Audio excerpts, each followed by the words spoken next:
back to another episode of Beekeeping Buddies. I'm Steven. And I'm Luke. Man, we have got another great episode for everybody today. I'm excited. I'm excited about talking about bees. Oh, it's been hot. It has been hot. We're going to talk about weather first because that's tradition. Tradition is weather. Tradition is weather because it really dictates a lot of what's going on in the bee yard. It does. And when the humidity's high, like it is in Central Illinois, it just makes for unpleasant beekeeping times. And not necessarily like hot humid. It's just humid. Yep. So it's like 80 degrees and humid, and it's still like breathing in water. Yep.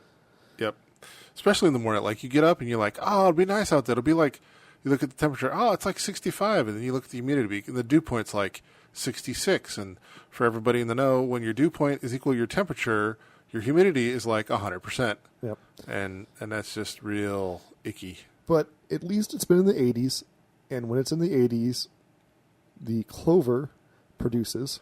And so the clover production for nectar is happening. I had to clarify this for some people that were attending the field day on Saturday, which we'll talk about a little bit more later in the podcast. But this is not field clover. This is not alfalfa clover. This is white Dutch clover, the little white stuff you see in everybody's yard that they love to spray and get rid of. As a major source of nectar for us. My wife is listening because she listens to our podcast now, and the return to work allows some more time to listen to podcasts and other stuff. Yep. And she does not like the clover in our yard. Sir, that was return to cubes. Yeah, We've always been working. It's true. But anyway, the clover is correct that there's lots of clover, particularly in our yard. It's very pretty. I think it's very pretty. She would rather not have it. And the neat thing is, if you let it go for about a week to 10 days and kind of let it get a little crusty, you can mow it off and it'll pop up fresh ones again and you can go again. Yeah, it turns a little brown. Yeah. And then also, what's also neat is that our neighbor girl, we have neighbors, little girls, they come by and say how pretty our lawn was and picked flowers one day. I thought it was hilarious. It was very cute. So we're very happy about the clover in the yard too. So if you're listening and you're worried about the clover or the dandelions in your yard. If you're wanting to support our bees. Yeah, all of our pollinators. Actually, there's a lot of pollinators that visit those. Before the main clover flow, I had some overwintered hives that did really well, and I had 6 or so supers I had put on early in the season that had filled up. I ended up pulling 5 honey supers that were capped. I extracted for part of, we were supposed to have a honey extraction demo as part of the field day. Turned out to be not quite so much live honey extraction, more of a, we'll play pretend. Sure. And I had pulled a box of honey in preparation for live demo. And so I had this box, and I'm like, I talked to the wife. I'm like, are we going to extract this? Are we pulling spring honey? She's like, might as well. So last Sunday, I finished up pulling the other 4 boxes. In total, it was 3 off of my property, and then 2 off of my property and 3 from Wildlife Prairie for my personal hives out there. And I still have another 6 or 7 supers that were not fully capped, and I'm like, I just let them go for the main honey flow here. Yeah. But that resulted in 125 pounds of some nice, really light spring honey. Probably black locust. Black locust and honeysuckle. Depending on what side of the river you're on, we are both on the side that has very low, it's very dense ground. Not as much sand. Yeah. Spring Bayside has lots of sand, and they have strawberries and watermelons and cantaloupes. There is a lot of, you can actually taste the strawberry in it. Really? Yeah. So it's, I also had some overwintered hives. Actually, I had quite a few overwintered hives. I had some hives that overwintered that just kind of petered on, not major producers. So that was pretty disappointing. I still pulled, I think we're up to like 300 pounds or so on all of the hives I'm managing. So a couple hives had like 5 pounds of honey that I pulled because the people wanted honey. So is that like a deep frame or something? Yeah, it was a deep frame or 2 deep frames. But I think from the math we've always done in the past is that for every supers is between 25 and 30 pounds. So I averaged right at 30 pounds of super. Yeah. Yep. For those of you out there that are wondering how much honey that you'll get or how much honey that you can get from a hive, that's per super is 30 pounds. And I try to run mostly 9s, dedicated 9s, like they've got the little mechanical spacers. Yeah, so much easier. So the mechanical spacers are these metal 9-frame spacers that you can put into. They fit only in wooden hives. So if you're running anything else, apamane or styrofoam, you're out of luck. But the wooden ones, they fit really nicely in there, and I think you have to get them from Dalan. I mean, there was something we mentioned them back last year at the end of the year for a holiday gift giving suggestion. Yeah, and there was plenty of options on Amazon too. But yeah, and then there's ones that are like fingers that you can like push down into the frames and it automatically spaces. Yeah, it looks like some sort of like it looks like some sort of medieval torture tool or some sort of like grout tool. You might think it's got a handle on it, and the idea is that you're supposed to just sort of push it down. Use that to manually like. Sort of spread the frames. Yeah, without a hard divider. And all of my hives are well propylized. Yeah. So the whole spread them out after you've put them in the box is really a no. It's a non-starter. And for our beginner beekeepers, propolis is, we've talked about it before, but we'll define it again for you. It's the bee glue that bees use as kind of an inner skin for the hive. But years ago they thought it was bad for you, and now we've realized that it's super good for the hive. So propolis, and it's really sticky, particularly this time of year, and then when you get to winter, it turns into bee cement. So I haven't put any of mine back on. The ones when I went through and pulled, I looked at what was there, and I had space in most of the stuff that I still had there, so I wasn't real worried about it. I might go back and look at it. My normal time to pull was July 4th weekend. Yeah. We've had some rain kind of come in late, so I think it might extend. But it's been warm, so if we continue to have a little bit of rain, it may not. The clover, typically the end of flow is when your clover dries up, and usually that's when it ever gets hot and dry here in central Illinois.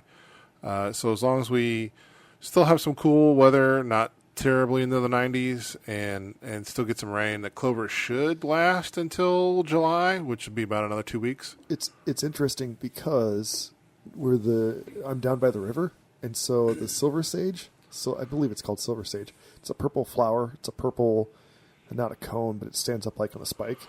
Is just starting to bloom, and it'll bloom all the way through middle of July. So I push all my extractions off until almost end of July. And then this year, I'm also planning on putting some hives onto a trailer and moving them out to some buckwheat across the river. Oh yeah. So we'll have to do that. I think 6 hives. We'll grab one of yours. I got a trailer. Grab some of yours, and we'll just maybe put 2 trailers out there. For 30 acres, they should be able to handle multiple hives out there. So other things I'm doing, I'm grafting. Yeah. So I'm doing a graft now. I've decided to just graft weekly. So I go through. So yesterday I went through and found hives that I liked the production off of, and that test low in mites, and are nice. And then I mark frames. I pull frames so I find egg frames. I mark them with a blue marker with a dot. Put them in the center of the hive, so that when it's 3 days later, that'll be Monday, maybe Tuesday, I can go through and graft off of those. And I know exactly where that frame is, and I can just go in and pull it and put it right back when I'm done. So because my grafting percentage it's around 50%, maybe higher, 60%, depending on where my head is that time of day, then I don't always get a ton of awesome grafts. Sometimes it really depends. If my highest has ever been is 90, the lowest it's ever been is that we've done it is 0. Right? We screwed up, but I'm figuring that I'm just going to produce queens because I have a consistent need for myself to replace queens for different hives. Well, and you've gotten quite a few calls this year. And I get quite a few calls this year, which is actually a good segue into one of the calls that we got. The inspection. I got my inspector came out. We got a new state inspector for our area for the first time in probably 8 years. Man, I think more than that. I've never had a new state. It's always been. When I first moved here, there was a guy who showed up. And he's like, "Hey, I was driving by and I saw your hives. You're not on my list." I'm like, "Here's my registration number." And he's like, "All right, have you registered this location yet?" I'm like, "No, I just moved." He's like, "All right, I'll put you on my list." And so he came by and he's like, "Man, you guys got a lot of propolis. That look good." And then that guy stopped doing it. I don't remember what his name was.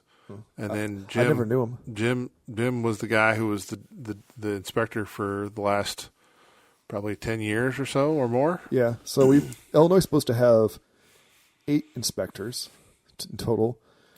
For those states that don't have inspectors, those folks that don't know what an inspector is, they are state employees that come out to your property and come and look at your bees to make sure that we don't have any nasty diseases. Well, they know that we have bees because our state is one of the few states that requires us to, for free, register with the state that we have bees and how many hives we have and the GPS location of where we keep those. And that's because if we're keeping them on a field somewhere, that field likely doesn't have an address. Right. And so because the state knows where we're keeping all of our hives, they have a program to assist beekeepers in tracking diseases and keeping diseases out of, trying to prevent the spread of diseases and things like that. So overall, I think it's a good program. It seems like they provide as much mentoring and education as they do troubleshooting and finding problems and trying to eliminate problems. Yeah. So she was super nice. She came out. She thought that I had asked her to come out, and I guess there was a miscommunication. Actually, what happened was I had thought I had EFB in a hive, and I sent it in for testing, and when I do that, I always tell our inspectors, EFB being European foulbrood, I always tell our inspectors, hey, I have this hive that I think has a problem, and I sent this in for testing. And so she thought that I asked them to come out and do that testing. I did not ask them to do that testing, but she came out anyway, and so I had her check out some of the queen grafting that I do, and I had it sounded like she was real interested to hear that you were actively producing queens, which I guess is pretty rare in our area. So So and because of that, I think maybe next year I'll be more on top of it. This is the most queen rearing I think we've done so far. And I think I'll do probably even more next year. I'll just keep stepping that up until I get a really good queen that I'm really proud of. And then I can actually decide, hey, do I want to do this more? I also hired people this year, so it allows me to do stuff like queen rearing, more queen rearing. Traditionally, you and I, neither of us really harvest honey super early, like in spring honey. No, this is probably the first time I've pulled a real spring crop in probably 5 or 6 years. Yeah, I've actually had spring crops before, but I didn't pull them because I had so many other things happening. But logistics, right? Like if you're going to pull, because I probably noticed my first cap supers in maybe late May, probably the first week of June, late May for sure. Right. And usually you're like, wow, it's just another, because I've traditionally always pulled mine on July 4th weekend. So for me, it was just, it's another month, right? Like as long as I kept adding woodenware to make sure they had space, I really didn't worry about it. But this year I had it, and I pulled for the demonstration for the field day. And then we were like, well, we might as well take, because really the previous apiary manager for the club, he had pulled an early honey for the club and pulled a late honey. And between the two, it's a early spring and a late summer dark. And between the two, the spring honey is what everybody chooses. Yeah. So the reality is, if you're going to pull, you might as well, and you got more than just, a box, you might as well do it because it's going to be probably some of the more sought after of the honeys. So I don't know. I don't feel like somebody's going to come and knock on your door and go, "Hey, I heard you had spring honey." But in terms of they 100% do. In terms of if you put it all on the table and go, which one do you want? That's going to be the one that they choose. So that's interesting. Because what I have found at my honey sales, so we are now also, because I have more people, I can go to more farmers markets, or they go to farmers markets for me. And so I usually go and help set up just so everything looks the way I think it should look. And we put out samples for spring, summer, and fall, which technically you're supposed to have a certification for that says I know not to use spoons that I pulled out of the trash, stuff like that. And when people taste the different honeys, it is very distinct choices, very different, extremely different. They will try the spring honey first. For people that like the spring honey, they won't even try anything else. Yep. The people that are iffy about it, they want to try more, will try the summer and the fall, and if they try more than the spring honey, they will buy fall honey. Really? Yes. It's very interesting to see. So it's those people that are wondering what the different flavors of honey can be, and when they see that there's fall and they try fall, then they choose fall. Now, when I had one season, I had buckwheat honey. I'm not really sure where my bees, probably a tree honey. I don't really know. I had a very dark honey. I had one batch, and I had one person come up, and I know I had 40 pounds of it, and they bought every single bottle that I had right immediately. They said they bought like 5 bottles, and then said, hold all the rest, and I will buy all the rest throughout the year.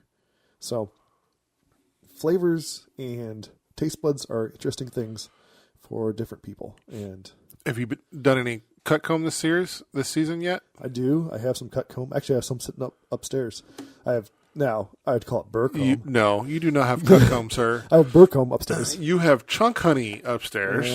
Burr comb. It's you, stuff. It's you, still. You do not have nice, neatly cut squares Yes. put into little plastic boxes. I sold some. I also have some of that, but it's from last year's summer.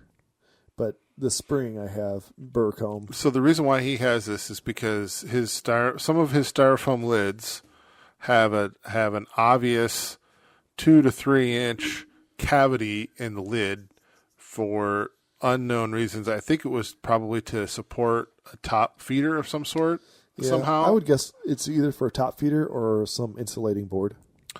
And you don't run an inner cover in any meaningful way.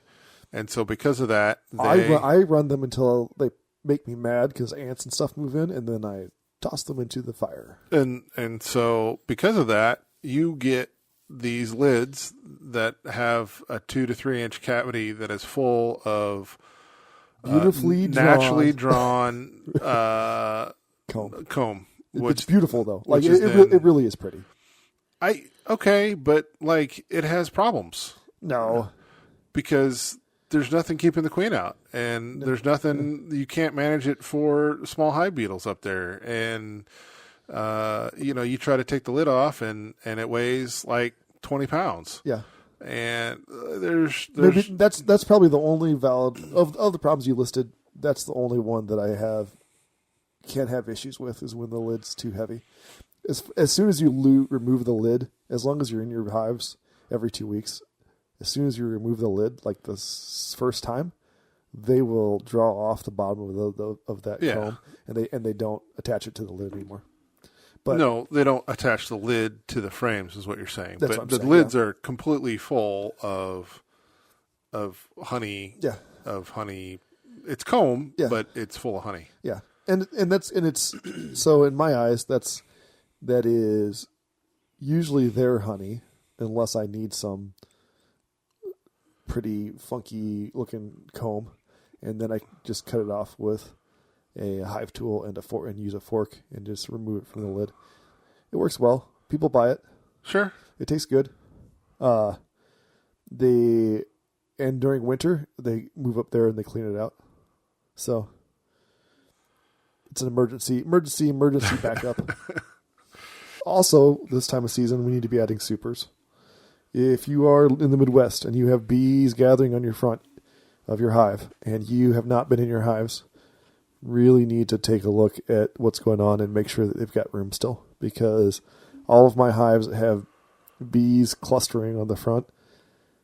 I've looked in all of them, and all of the supers are fully drawn and or full, and I need to add space for them. And so you went out and you actually had to buy some additional supers. I had supers that have been sitting here that are styrofoam supers from a time that I talked John Hill into buying styrofoam stuff, and he had these made.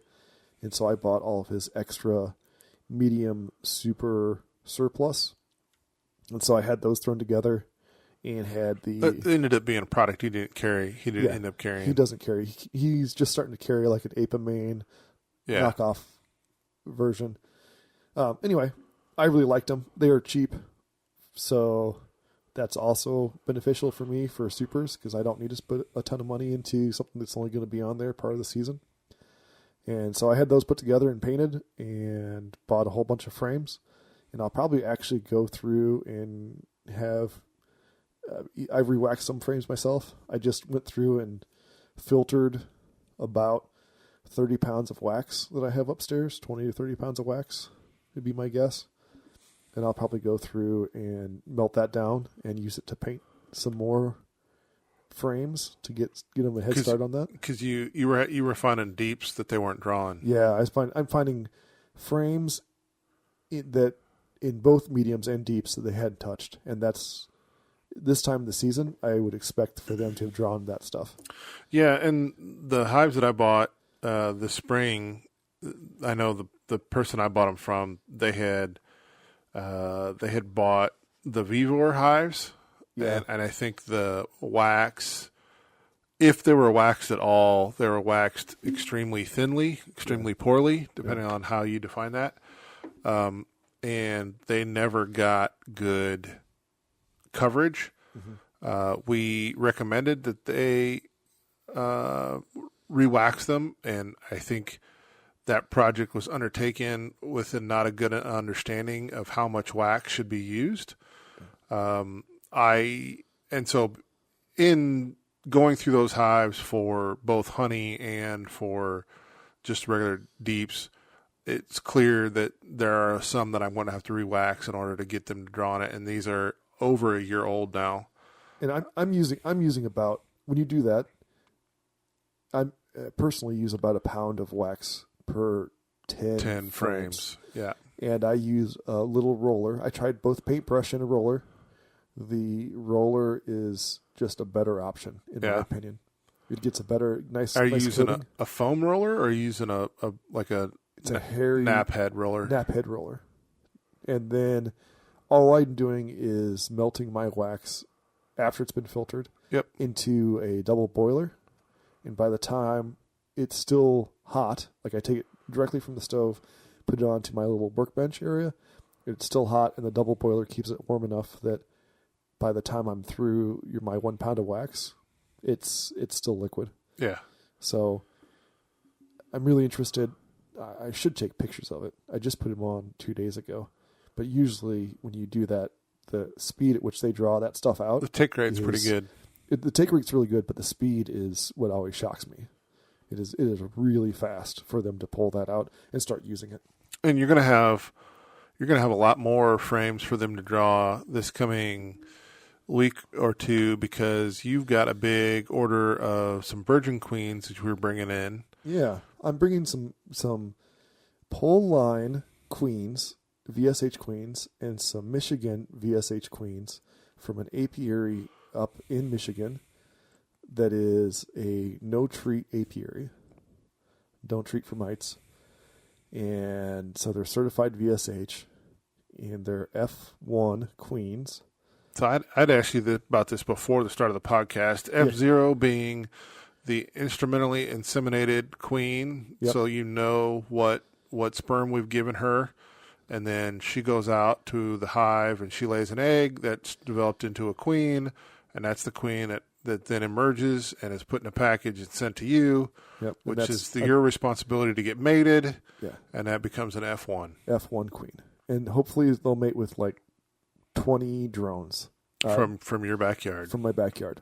And then and so then you're going to take those after they're mated And vaccinate. and we're finally going to bust out our Dalan Animal Health EFB vaccine. Yes. And get them vaccinated. Yes. And I'm pretty excited about doing all of this.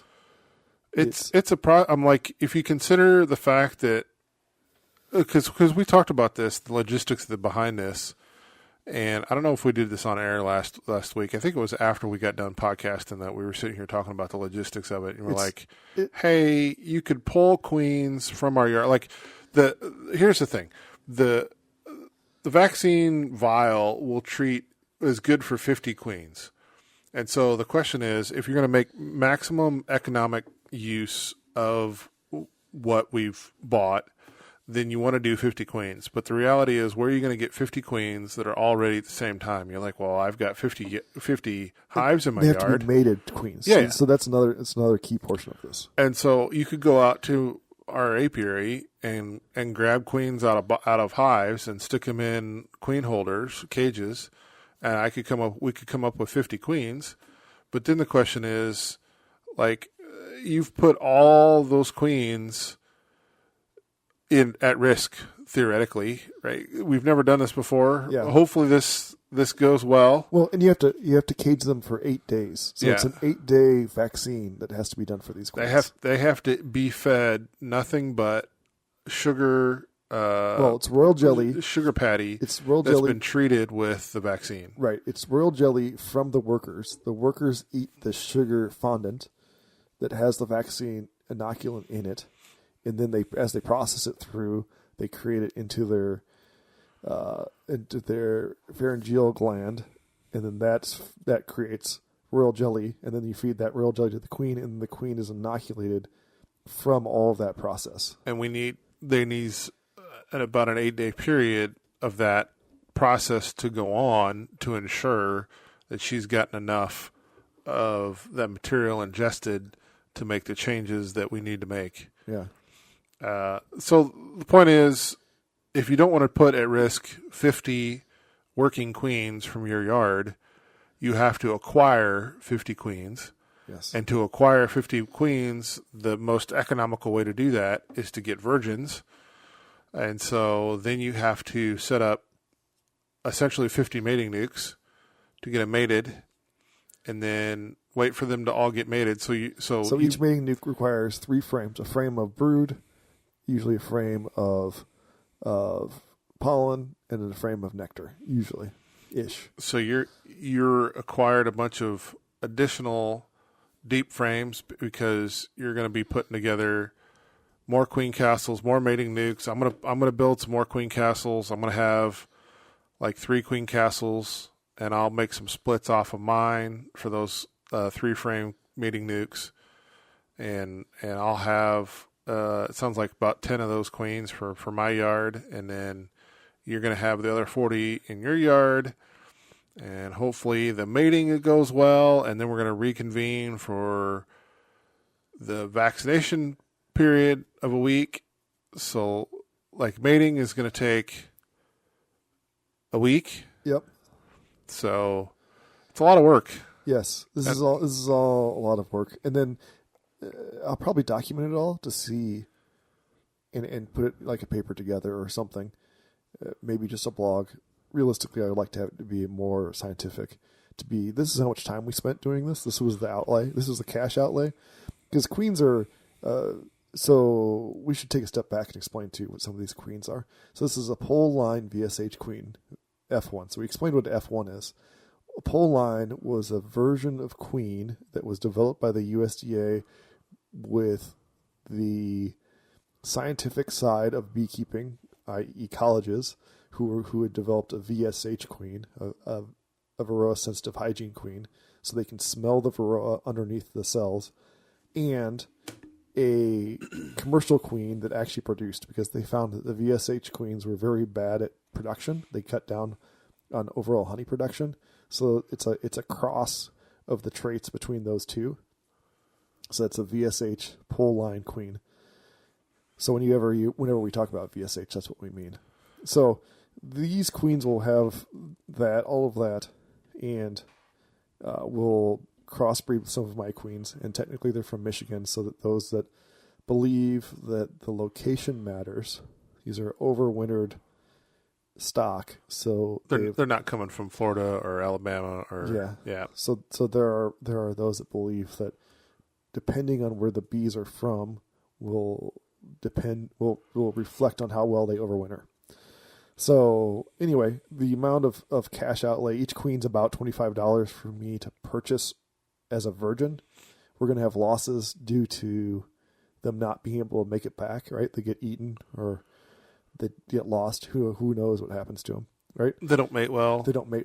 So there'll be losses there. So there'll be losses because you're locking them up for 8 days where they can't mate, and they're being fed by a bunch of worker nurse bees that I have to put into a system, a bunch of cages with the queens. Well, the queens will be in cages, and then the worker bees will be in a box. Attending to the queen, Yeah, in a special box that I purchased specifically for this. So it's a whole thing, and realistically, you probably should make a video of it.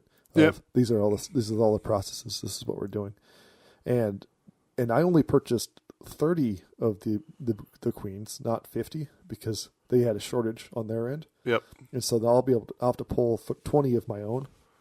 So I'll pull mine because I definitely want to see have what the vaccine's like. EFB resistance, because it's something that I fought in both my apiary and we've had down at the Wildlife Park.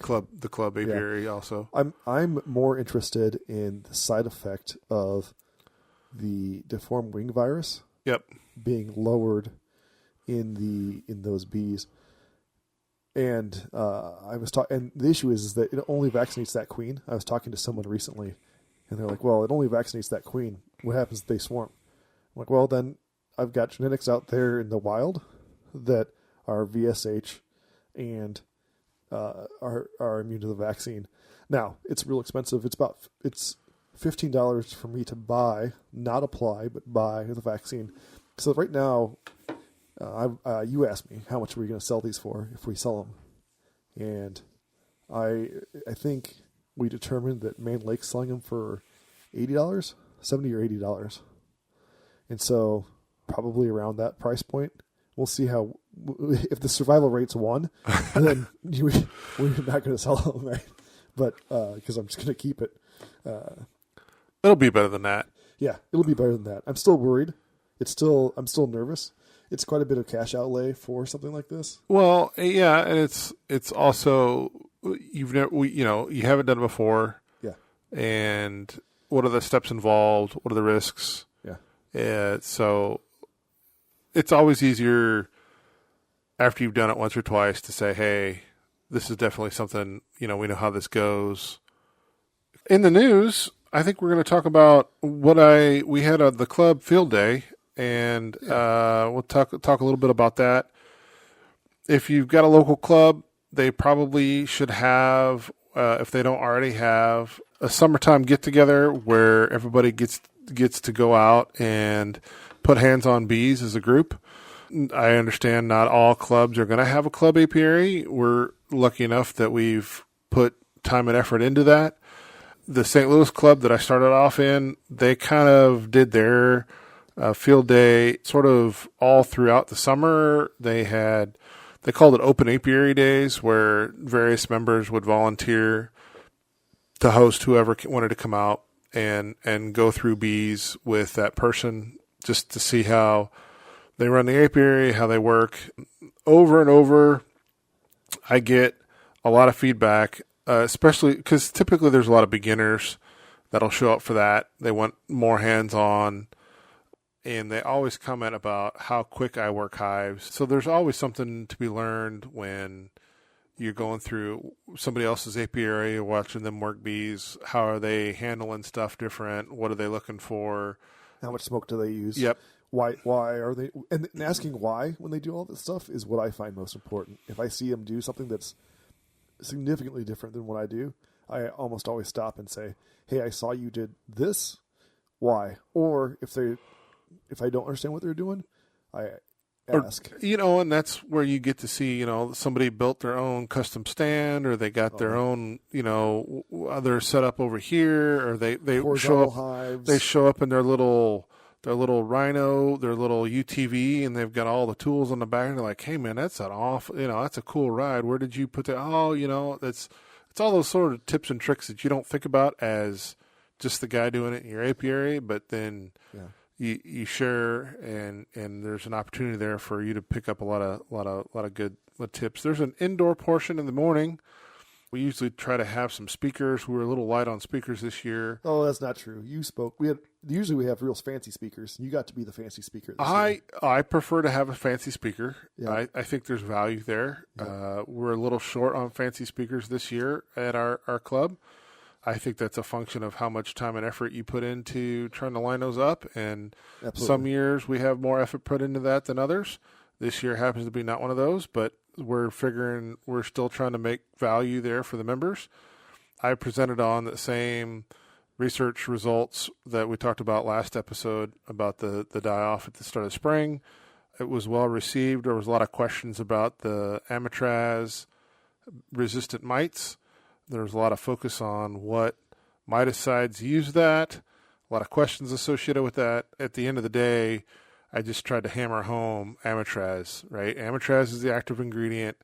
If you're using Amatraz as an active ingredient for miticide, it's not going to be considered an effective mite treatment anymore, so just don't use it. Yeah, I would say that any mite treatment that you use, for all the beekeepers listening, if you are using a mite treatment and you are not checking to see how effective it is, you're doing yourself a disservice. Because I've used multiple kinds of oxalic acid smokers, and there's like a fogger one that has a weird cage around it for heat dispersion, and it's usually used for fogging for fruit trees. Pesticides. And it does not work worth a damn. You have to mix the oxalic acid in with alcohol, and I got zero uptake. It plugs the nozzle, and I have it in But that wasn't a commercially available option, though. It was a commercially. It was not an advocated commercially available. That's why I bought it as was a Varroa mite oxalic acid vaporizer. Is what it was marketed as, and so I gave it a very poor review.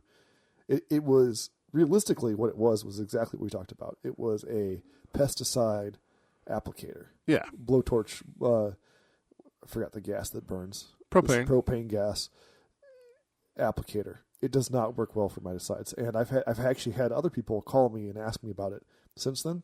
A good friend of mine keeps bees, and he said, I'm planning on using this. And I told him, absolutely do not use that. Not worthwhile. But you should, the moral of the story is measure your mite drops, your mite count before and after, because if you're not, you don't know if it's effective. And if you don't know it's effective, then what are you really doing? And if you've got an acute problem, maybe one treatment isn't sufficient, right? You may get, it went from 20 to 10, but 10's still not a good number that you're finding for mites floating in your easy check. Yeah. So always checking. We also had our hands-on. It wasn't hands-on. It was the make-believe honey extraction. We had all the equipment there. Yeah. So you borrowed my 2-frame extractor. I didn't. There was a 4-frame Dalan that's exactly like mine that was brought. So nice. I never pulled any of my equipment out of the truck. That's too bad. The only thing I brought in was 1 frame of capped honey for show and tell. Oh. And the most interesting note there was, have you had to explain to anybody, any new beekeepers that are looking at their second or third year beekeeping and looking for an extractor, what the difference is between a tangential and a radial extractor? I have had to explain that to the guys that are working for me because one of them specifically does almost all my honey extraction because I'd rather be in the bees than extracting honey, and he freaking loves it. So yes, I had to explain that to them, especially with the 3-degree angle that the cells are built at. So those cells are built up at a 3-degree angle so that the honey doesn't spill out when they're filling it up. But yeah, I have. Is that something that came up during the meeting? I wasn't able to make the meeting. Again, it's almost becoming a tradition that I don't make this meeting. It is. It's probably your third or fourth year in a row that you have not made this meeting for various reasons. Yep. It's something I picked up on a number of years ago when talking about giving recommendations for extractors for new people. Again, it's usually after they've graduated out of beginner and they've got more than your first year of just a couple frames to do, or after you borrowed your first one for your first year and you're looking to get your first grown-up extractor. When I started, I got a Dalan 4-frame tangential, and it's all I've ever used for years. About 6 boxes is about all I want to do at a time. The 5 boxes that we did, the 5 supers we did, which just under 9 times 5 is 45, so it was probably just right around 45 frames because I had a couple of 10s in there and I had a couple 8s. That 45 frames took me and the wife probably like 3 hours in the kitchen, and it's a lot of standing around back and forth and standing, and after that I wanted to go sit down. I'm an old fat guy, right? So I spread mine out over a week. Yeah. Which is, again, if you can find a high schooler to come work with you and have them come show up every day. But the issue there is you can't pull the honey and let it sit for a week either because you get small hive beetle problems. Yeah, you just pull a box a day. Yeah. So if you have a dedicated honey house though, but for most hobbyists, they don't want the wife does not want the kitchen dedicated to an extractor for any more time than is absolutely necessary. So it's sort of a pull everything, do it, clean everything up, and get done. Yeah, and by the way, we're going to be doing this again in 3 weeks because this was the spring extraction. But yeah, the point is, I had a good demonstration on. Well, toward the end, I was like, oh hey, and by the way, just wanted to understand, everybody here understands the difference between tangential and radial, and I got blank looks across the room. Yeah. And I was like, oh, okay, so this is a thing. When you go to pick your extractor, what are the differences here? And I guess we could tell the people at home, right? We could try to do this. Tangential ones, the frame faces, if you stand in front of the extractor, right?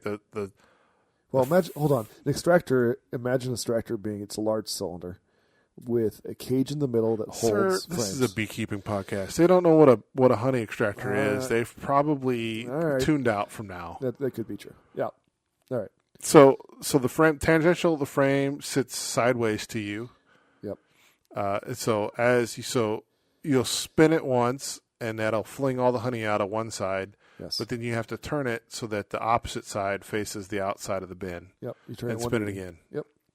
So you gotta stop halfway between, flip the frame, and spin it. And if you flip the top for the bottom, then the side that you already extracted still is facing the outside of the barrel, and it doesn't do anything. Ask me how I know, because I often have friends come over to extract honey because it's sort of that one activity that everybody loves. And I'm like, I explain this, and then you'll see them, and they'll pull the frame over, and they'll flip it end for end, but never turn the inside to the outside. Yeah. And I'm like, you still have the same. Usually that's when they spin it, and it gets real violently wanting to dance across the floor. And I'm like, you probably didn't turn one of the frames around. Yeah. And then the radial, it sits in line with the way it spins, so that it looks like spokes on a bicycle. All the frames with look the like top facing out towards you. Yeah. And so the nice thing about that is you don't have to flip it halfway through. If you're fancy enough to be not have a hand crank, so it's motorized, you can set your dial and walk away, and it'll sit there and spin until you turn it off. If you're really fancy, you've got a timer So it'll spin for whatever you set your timer and automatically shut off so that by the time you come back to it. Mine does not have a timer. I have a 20 frame. Yep. We use 21 frame. It's a strange number. No timer. But it does have a motor, and you do have to sneak up on it though. Yep. You can't just start slow. Yeah, you got to start slow and then crank it up and then turn it off. I feel like that's an easy addition, some sort of PID controller where you could start at 1 RPM and do a ramp cycle just like you did for pottery firing. That would be the smart thing. And just you could set a ramp rate. I want to go from this RPM to this RPM over this many minutes. Yeah. And then I want to hold spin at this RPM for another 2 minutes and then quit. Yeah. But again, for my honey house, for the stuff that I do, the guy that I have, you're doing small batch. What's the artisan small batch? What's artisan batches? Yeah. What's the micro brew, small batch micro brew, small batch micro extraction? Yes. If you're doing 2 frames I wanted to ask you about that. Oh. If you're doing 2 frames, for a customer, when I've got my 4-frame extractor. At any given time, if I leave the spout open at the bottom so it's constantly draining out, there's probably, I don't know, maybe 2 quarts that sort of takes forever out of my flat bottom tank to drain out. Yep. So unless I stop and explicitly tilt my bucket and try to give it 5 minutes of tilt time, it's going to have the equivalent amount of honey still in the bottom and on the sides as what's going to be in 2 frames. So are you going through the whole process of quote, I'm air quoting here, cleaning out the extractor before you do those 2 frames, or is that going to be just a kind of a blend? Nope. I'm not washing it out with water. I am tilting it and letting it drain. So hers, I tilted and let drain. We extracted hers. And then tilted it and let drain and did other things. Yeah. So that she got her honey. And you did that. Oh, well, you didn't have your little 2-frame. See, you had a 2-frame because you let me borrow that. I have a 9-frame, a 2-frame, and a 21-frame. Yeah, I should have brought your 2-frame back out to you tonight, but it was in the car. And then the 9-frame has 6 frame. Or no, hold on, 2. I thought it was a 6 or 4. I thought it was 6 radial, 4 tangential. It's both. It has 6 radial. Yeah. And 4 tangential. But you can't do both at the same time. You can. You can't put 6 in there while you have the 4 tangential. You can. I have. It works just fine. It's not great for the tangential. The speed isn't enough usually to get it to throw. So. Not for tangential, for the radial. The speed's not enough to get it to throw.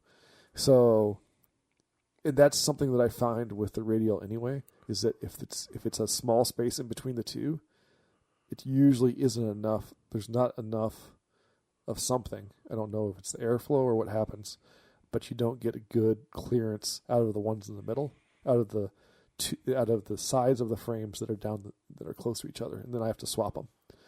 The other thing that I've run into that my newbies are learning is that emptying the tank, draining the tank, I don't leave the bottom open because yours is bolted to a board. Yeah. Mine's not bolted to a board. You should bolt yours to a board. I should. It's been There's 10 benefits. years. It's been 10 years. I should bolt it to a board. It's not bolted to a board. The benefit of not bolting it to the board is that I can angle it forward because the gate has an inch or so. It's that honey it doesn't get all of the honey out of the tank. Right? So there's always leftover honey in that tank. So I can always... Yeah, but I tilt mine forward after I'm done. I just pick the board up or I unscrew it. It's only 3 screws. Yeah. So the screwing it but through. the easy before I unscrew it, I just tilt the whole board up because it's only like a 2 foot wide, 4 foot long piece of plywood. Oh, okay.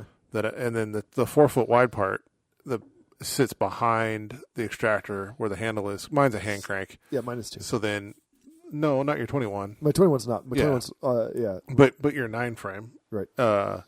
So then you can stand on the board and doesn't crank. wobble as much. Yeah, and that helps hold so it doesn't dance around on the floor. Yeah. Because, it's going to do that. And if you're like one of my other students who self-destructed her 2-frame last year. Oh. Yeah. because there was some questionable assembly, assembly required between that and then not bolting down and then not understanding the loading of, like, just don't want to put one frame in, or if you've got a light frame and a heavy frame, put a light frame and an empty frame. Yeah. And try to keep balance or with the force. Or if you have, so that's actually something I've run into too. So say that I'm using my four sides of my tangential extractor, and I've got one heavy frame and like two medium frames. I always tell them to add, even if you just have an empty frame, put your empty frame in and sneak up on it. Go real slow. Yeah. It's still going to dance all over the place, but if you go real slow, it gives a chance of for that heavy frame to fling out a bunch of honey. Yeah. And then I usually say don't go full, just wait, turn your heavy one back around. Yeah. And then filter and then do it again. And by then you're all balanced out and then you can really crank on it. So with a not understanding balance, apparently they danced it around the room and it shook itself apart. So they were in the market for a new extractor this year. I was like, well, you've got, because they were going to borrow the club, the 4-frame club one. Yeah. I'm like, you have a 2-frame. I saw you with your 2-frame, and they're like, there may have been an incident. So that's, I guess, another reason to want to bolt your extractor down to at least temporary to a piece of plywood and standing in the middle of your kitchen floor. Yeah. Well, it's been over 10 years. So it's holding up pretty good. We also had a talk on making mead. Oh, yeah. And that was really good. I guess it helps if you're really into meads. I will admit I like Mellow Mel's. It's just a fruit mead. This person claims to have tested something like 900 different meads and have them all categorized, I think, in an Excel spreadsheet with notes and nice what it was and where they had it. I guess when they do vacations, they always seek out the local meadery to go taste some meads at. So I guess it helps if you're into your meads, because then you really bring a passion to making them. Yeah. The local Farm Bureau, their front page is about a meadery in Chicago, actually. Yeah, and it helps here in Central Illinois that we have, I guess, a significant meadery up in Chicago. So in acquiring yeasts and equipment and stuff like that, if you're interested in doing mead making, of course, you can get a lot of stuff online. If you're looking for something local. Friar Tuck here, yeah, but in your area, most of your homebrew locations that are supporting home brewers will have the equipment needed to also do mead making, which is technically, I guess, for the state of Illinois, rolls up underneath winemaking. It does. As a winemaking license as opposed to a brewing license, which is also different from a distilling license. Yes. So there's all three ways of making the alcohols. Yeah, I don't ever suggest selling it. I make it in 5-gallon batches. I haven't actually made any this year or last year. My favorite, and I thought the easiest, was a pineapple-based Mellow Mel, and that was real light, almost a white wine-ish flavor to it. And then also, because of the heat that is put off when you make mead, you use ice. You take 2-liter containers and freeze them, and there's ice bags to keep the temperature low so that you're not stressing out your yeast, because otherwise you get fingernail polish that is very difficult to drink until those chemical, I forgot what they're called, but the alcohol links break down. The ethyl ethers? Yeah. So I believe is the something name. like that. So they break down, and then it's drinkable. But before that, it is... You need to have a barrel that you can barrel age it in and have some of the oak tannins break down those ethyl ethers. You can actually buy the oak chips and float it in there, but I wanted something a little semi-sweet, and so that's the pineapple mellow. His favorite way was to do a post sweetening. Yeah. So that, I guess, if you're not familiar with what a mead is, it's a yeast a sugar, which in this case, for a mead, it has to be honey. All of these versions that he's talking about with not honey are not meads. They are other terms for alcoholic drinks that are sugar-based, that are not wine, and then a water. Yeah. And so your honey that you start with will impact the flavor some. The yeast you choose to use, I guess there's a couple of other small, we're talking fractions of a gram of different products you can put in there also to help with nutrients. There's nutrients, there's flavor, starters, there's mouthfeel stuff that you can add in there that are silicates. And so you have the yeast has got an alcohol tolerance, so it's going to die at 8% or 10% or 14% alcohol. It goes dormant, actually. It doesn't die. And so it'll stop doing yeast things when your alcohol percentage hits that. Yeah. So if you put too much sugar, so that the yeast feeds on the sugar, and it converts the sugar into ethanol, and in doing so, it gives off carbon dioxide.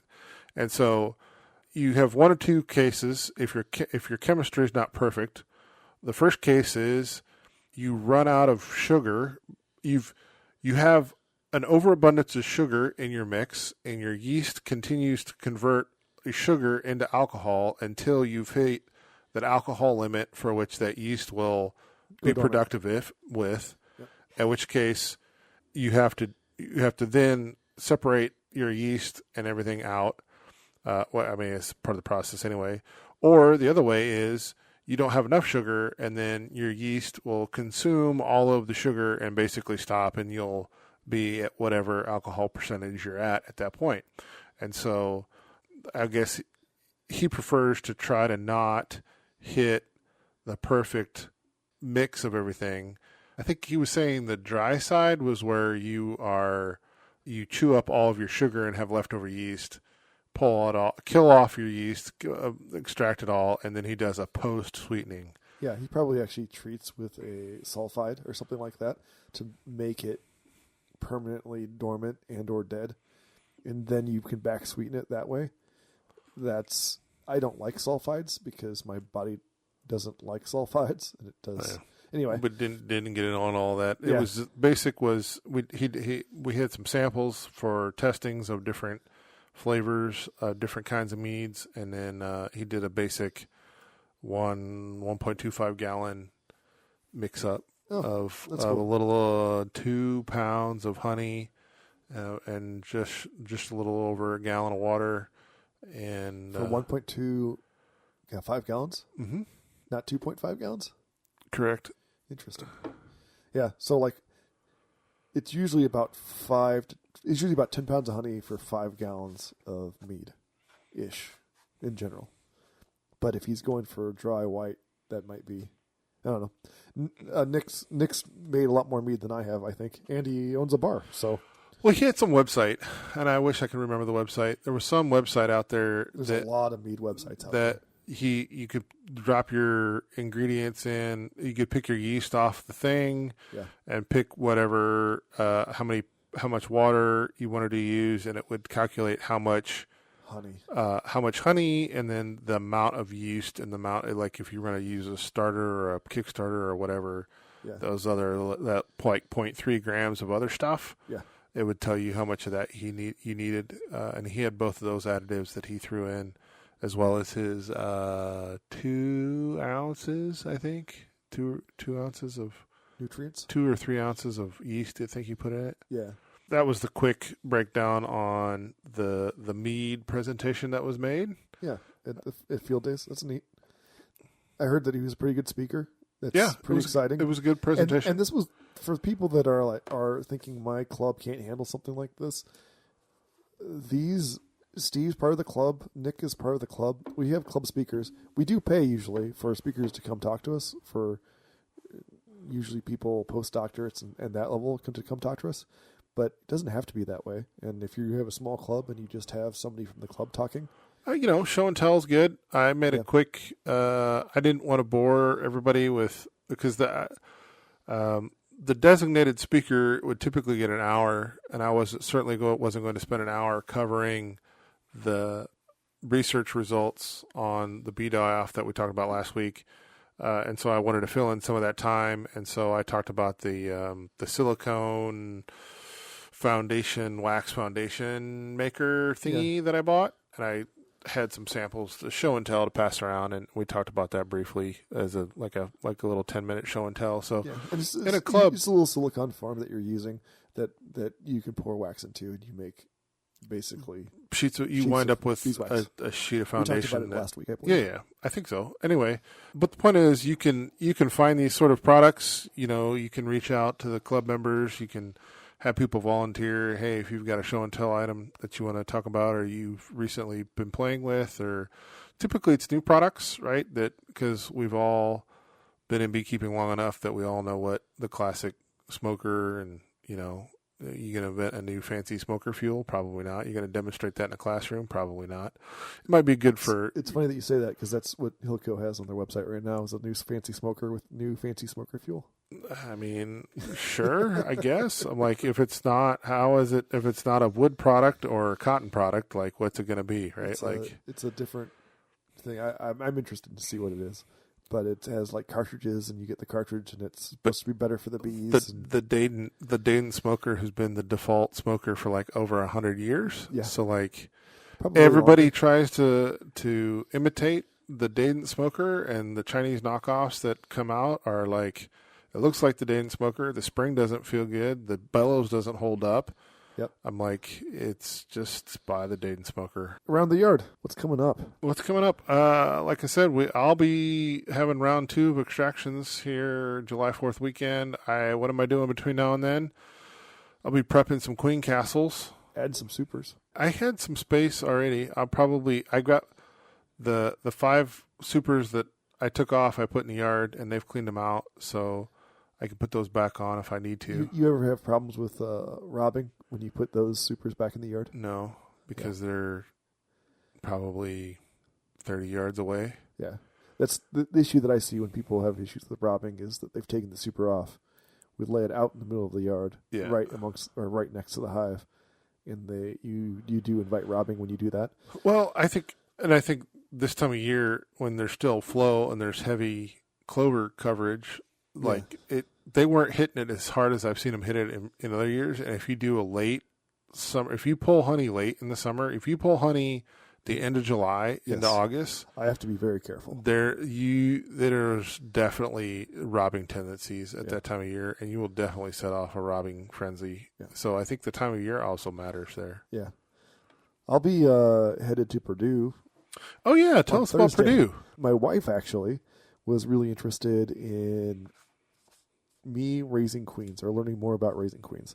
I went to a presentation at the North American Honeybee Expo. I thought this started from the North American Honeybee Expo. It did, and I was kicking around the idea of whether or not I could instrumentally inseminate some queens to be very careful about who the parents are of my queens. Because we have a friend who had worked hard on trying to set up the Illinois Queen Initiative several years ago, pre-COVID times, and he has done the Purdue queen development thing. Yeah. So we have some experience with talking to somebody in person who's already done this, and it was always intriguing.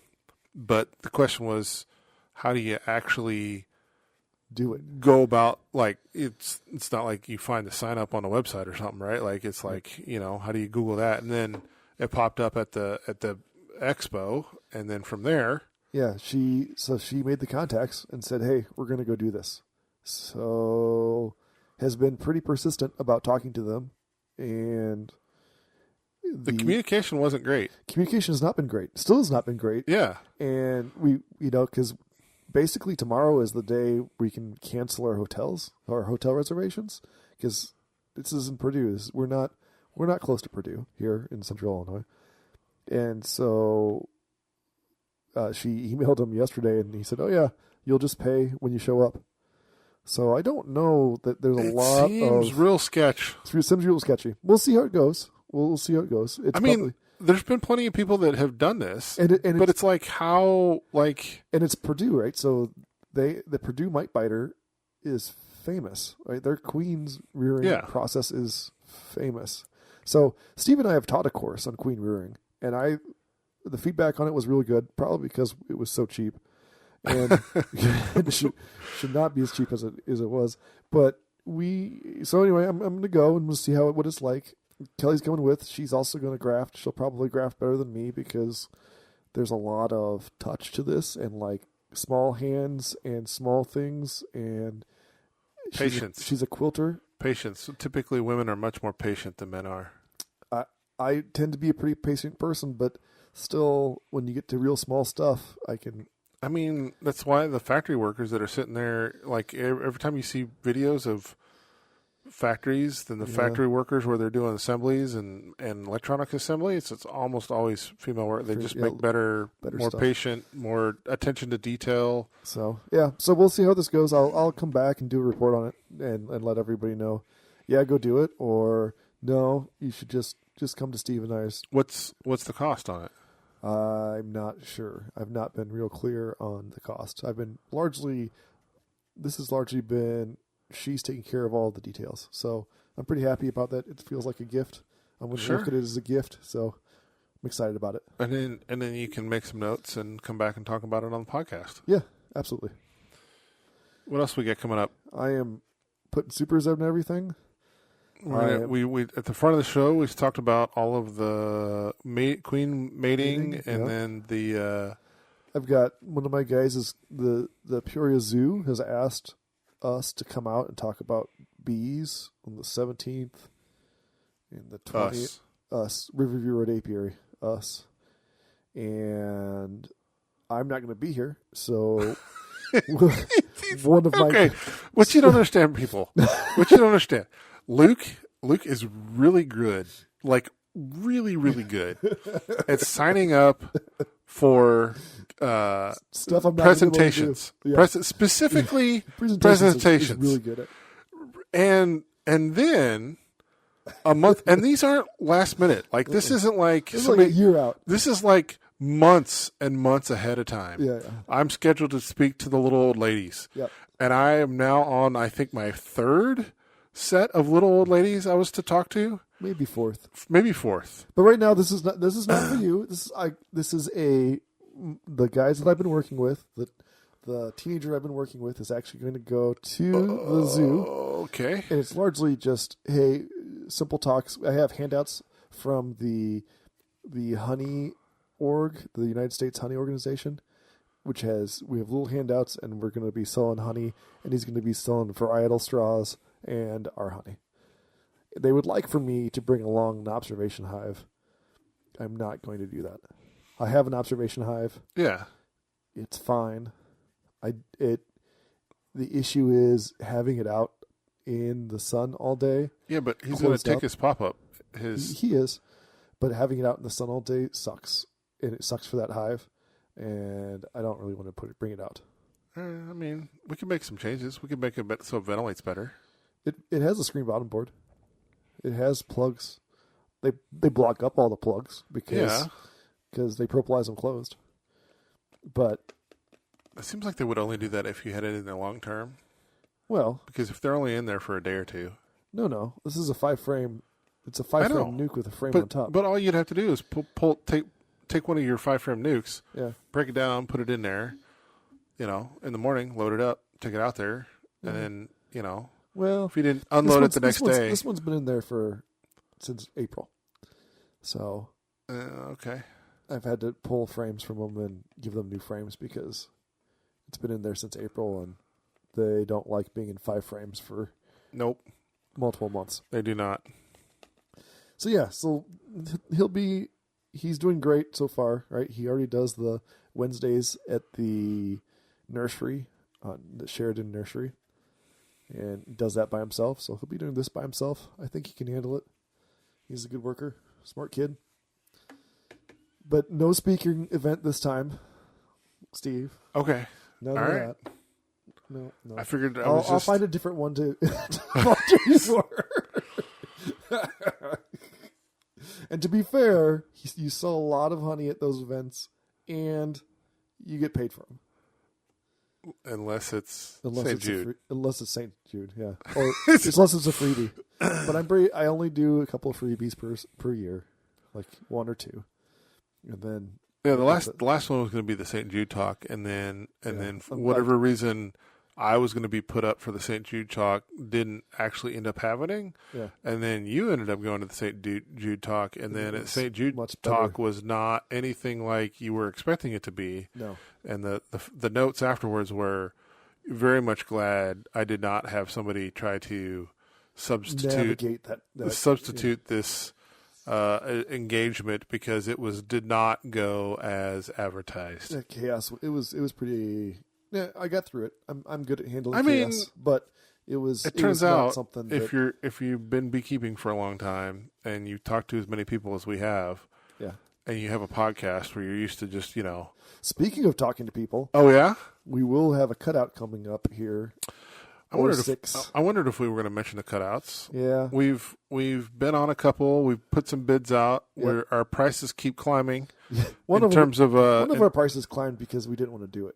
It was logistically difficult. We don't want to do this price, but if we have to, we will.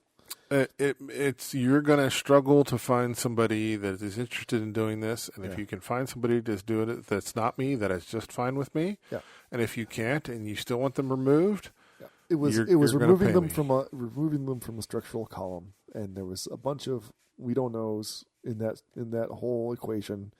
And it was 2 stories up, and they'd been there for at least a year and maybe multiple times. And the number of ands, after like the 4th and, I start going, I don't want to touch this one.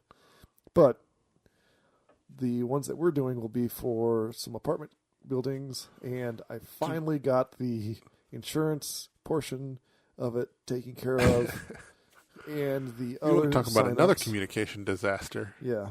So if you are a beekeeper and you are looking for insurance, you can go to Country Financial Insurance, who is not a sponsor of the podcast, and they will insure you for honeybees. They have a farm insurance plan, and they will insure you.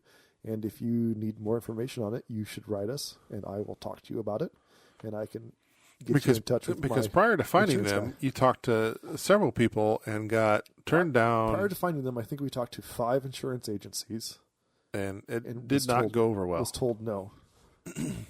So they are excellent. They were super easy, and they are less than half of what I was paying for before for my insurance for the bees. And did you end up converting your house over too? Yeah, we converted our house and our cars, all of that over. And you have to be a member of the Farm Bureau. Farm Bureau, which you already were. Which I already was, yeah. Because you know why? It was started from the Farm Bureau. Oh, that makes more sense. The farmers got together and made their own insurance. And wanted insurance that better understood what a farmer does. Their market. We're not technically, I guess we are farmers. We do livestock. We do livestock. We have acreage. Yeah. I mean, I have acreage. You kind of have acreage. And directly have acreage. And so yeah, no, they wanted and they wanted better coverage, and it's the whole, like a credit union, right? Since they're a not, it's not a shareholder, right, public company kind of thing. So like the returns on the insurance, I don't need to make billions of dollars just to give away to shareholders. Like I can return that to my members in terms of lower premiums. Okay. Well, now that I found them and I'm using them, I'm real happy so far, at least. And they know about the cutouts. Took very minimal explanation for it. And so I need a certificate of insurance that is correctly labeled. So we're finally going to get around to doing like 4 apartment complexes now that it's 85 degrees out. 6, I think. Is it ballooned to that many? Yeah. And then 1 for the park district. So you mentioned that, but then that one, did you get some clarification from the last time we talked? Yeah, I needed a certificate of insurance for them too. Oh, was that what they were? So what's the holdup been? Was there a hold up there again? Yep. So hopefully those will go. We'll see. So for standard old homeowners, again, the cutouts are sort of a you can go back to the well of cutouts for a topic to talk about. The individual homeowners, as the standard beekeeper, you can probably do those all year long without. You just need a bunch of specialized equipment and some understanding of DIY home building to understand what needs to be taken apart where and the tolerance of being stung. And if you want to do commercial stuff, if you want to do the same job on a commercial piece of property, you're going to get a lot of pushback. It all of a sudden there becomes lots of red tape. Yep. Insurance, how long you've been doing this for, what do you do specifically? And then if you need like second story access, right? You know, you got lifts and you got certifications and you got harnesses and like it all starts to snowball. Yep. So those will be probably coming up in our future. If I can talk Randy or talk any of the big beekeepers into now that we're getting into summer. Randy loves to talk about his cutouts. I mean, his entire YouTube channel is cutouts. I know, but if we can get him on the channel. I know he listens to this. He's probably driving around listening to us laughing right now. It probably is. Hey, Randy. So anyway, we'll get him on. We need to get some other people on the channel. I'm thinking about bringing in the high school kid to get another like, hey, you are still green, and you are. What do you think of the stuff so far? And you've set him up with his own personal hive by now, right? Because you talked about that. The hive's sitting out here. The nuke is sitting out here. He made the split. He put the queen in, the virgin queen in, and we checked it. She was not laying. We just checked it on Thursday. She's supposed to be laying, but we're going to give her a couple of days. And if she's not, then he may get a pole line queen. We'll see. Oh, that triggered a mental note for me. One of our longtime students. Yeah. Who asked a ton of questions, who came to our queen rearing class, where we handed out the dial queen rearing calendar dial. Yeah. Spin the dial to the date, match up the thing. Yep. He was also at the field day event, and he's like, man, I've had that thing in the yard with me so much since I got that. I've referred to that so many times. Yeah. So super useful tool. Yeah, if you don't know what you're talking about, there's a commercial product. It's a circle, and you can spin the date around. It's got 0 to 31, and then on the outside is the stages of the queen grafting stages, and so you can set what day you have on what day. Like if you find some cap queen cells, you can spin today's date around a cap queen cells, and then you can look around and be like, what day will it be when it's emerging? Yes. I guess technically it probably goes around to like 41 or 42 or like into the next month because you can spin it around. I guess it goes to 31. But then it wraps around, so you can assume that it's the first or second of the next month. Yeah, it goes to 31 and it immediately goes to 1. But you can do the month for the months that don't have 31 days. You just do the math. Yeah. And point is, it's a great tool for you to look at. And they are strangely expensive. There are lots of them out there. The ones that we gave away are like $8 a piece for 2 pieces of paper. So if you have a buddy out there, you guys could probably split it, scan it. If there was, and you were a person with good Google foo. Oh yeah, you could probably Google queen rearing calendar file type PDF. And it might return exactly what you need to print out on your home printer and make one for yourself. But they are, if you're going to buy the one that is store-bought, they're like $8 a piece. So probably... You talking about like a printable version or like the... No, the actual paper version is $8. That's not what you provided, though. We provided the PDF. Yeah. Yeah. Yeah. Because... it was the intro class. It was the intro to intro class. Yes, and they work just as good. There's also some wooden ones out there that people. I've seen some wooden ones. I think I've seen some 3D printed ones. Yeah, because if you have access the to format lends itself well to being 3D printed with an inner circle and an outer. Yeah. My issue with both of those is you don't have the nice graphics, right? Usually those are a 4 to 6 inch circle, and like the other one's a full size sheet of paper, right? So it's like a 10-inch wide circle. Yeah, I So thought about. I have a laser cutter. I thought about making a fancy one cut out in the laser cutter. And honestly, I'm really happy with my I'm happy laminated. I'm happy with the paper one. The paper one, but I have the expensive paper one, and I was given that one. But it's not laminated, but it's a waxy. It's like a gloss finish. Yeah, it's like the thick. It's like the thick cover of like a cardstock with gloss finish on it. It's like the thickness of a paperback cover. Yeah. Right.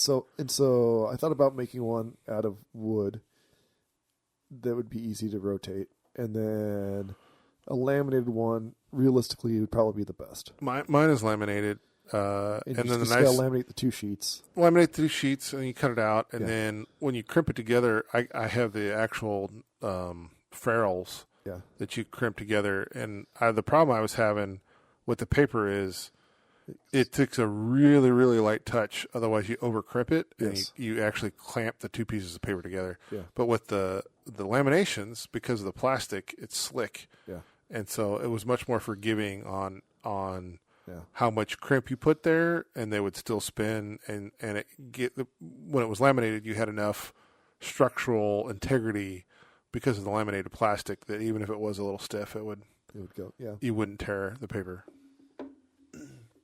But I think that about wraps it up for this week. We appreciate everybody listening and tuning in. Once we do have the Patreon floating around there. If you want to become a Patreon member and support the podcast, we have that option. We have other show notes that'll show up below. If you're looking to leave feedback, leave us some questions, or check out any of the projects we may have featured in this episode, that's the place you can find it. We also have a Discord, so if you guys want to come in and talk to us, there's a lot of master beekeepers that are hanging out on there. So Discord is in the show notes. If you ever want to join, we've got a bunch of chat channels and in some live chat as well. Thanks for listening.